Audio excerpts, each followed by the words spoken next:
নিরাপত্তা কোনো কিছু আছে বলুন না, নিরাপত্তা থাকলে এই ঘটনাটা ঘটে? কোনো এইরকম ধরনের ঘটনা বারবার হচ্ছে, সব পশ্চিমবঙ্গে বারবার একই ঘটনা হচ্ছে। এর কি বিচার হচ্ছে, কি হচ্ছে? কেউ কিছু পাচ্ছে?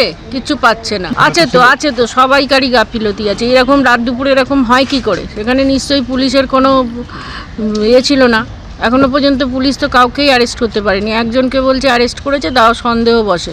শাস্তি চাইছি যারা এই কাজটা করেছে। আমার আজকে 8 মাস আগে আমার হাজব্যান্ড মারা গেছে, আমার মেয়েই সব।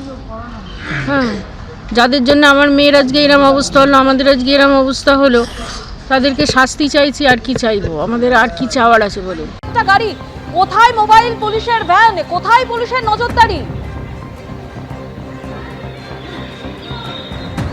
একদমই সে প্রশ্ন উঠছে। পাশাপাশি দুর্ঘটনার যে সত্যতা রয়েছে কিছুটা, যারা অভিযোগ করছে সেই দুর্ঘটনাগ্রস্ত গাড়িটা, তার প্রমাণ দেখো, তোমাকে দেখাবো যে এই যে গাড়ি, এই গাড়িতেই পিছনে ধাওয়া করছিল এবং এই গাড়ি ধাওয়া করতে করতে দেখো গাড়ির অবস্থা, যে এই গাড়ি পাশ থেকে ধাক্কা মারে, কখনো সামনে থেকে এই গাড়ি ধাক্কা মারে, ওই গাড়ির উপর পিছনে ধাক্কা মারে এবং এই গাড়ির কিন্তু টায়ার বাস্ট করেছে। এই গাড়িরও কিন্তু সামনের যে অংশ সেটা কিন্তু সম্পূর্ণ খুলে গেছে এবং আরও বলা হচ্ছে যে এই গাড়ির কাঁচ নামিয়ে সেখান থেকে কটূক্তি করা হচ্ছিল।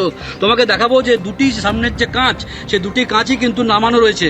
অর্থাৎ এই অবস্থাতেই কিন্তু দুর্ঘটনা ঘটার পর গাড়ি ফেলে পালিয়ে যায় এই 5 জন। যখন ওই দুর্ঘটনাগ্রস্ত গাড়িতে ওই সুচন্দ্রা চট্টোপাধ্যায়ের সঙ্গে সহকর্মীরা যখন তাকে নিয়ে ব্যস্ত হয়ে পড়ে, তখন এই গাড়ি ফেলে সেখান থেকে পালিয়ে যায়। এবং তোমাকে দেখাবো যে পাশ থেকে যখন ধাক্কা দেয় বারবার, এই যে 17-18 কিলোমিটার টানা পেছন থেকে ধাওয়া করে, যখনই ওভারটেক করে বেরোনোর চেষ্টা করে তখন পাশ থেকে ধাক্কা দেয়।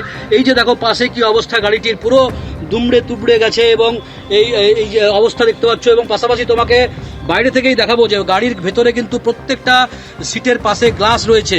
অর্থাৎ এই গাড়িতে যারা ছিল তারা যে মদ্যপ অবস্থায় ছিল এমন একটা অভিযোগ প্রথম থেকেই করছে এই দুর্ঘটনাগ্রস্ত গাড়ির তরফ থেকে। সেই চিত্র কিন্তু ফুটে আসছে।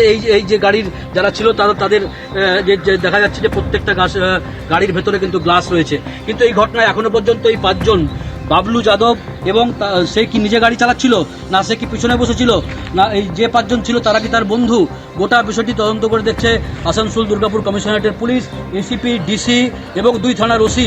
তারা ইতিমধ্যেই কিন্তু সকাল থেকে তল্লাশিতে নেমেছে, কিন্তু এখনো পর্যন্ত কেউ গ্রেপ্তার হয়নি।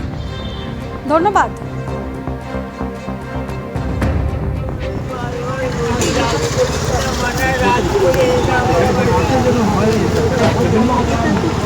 তৈরি করা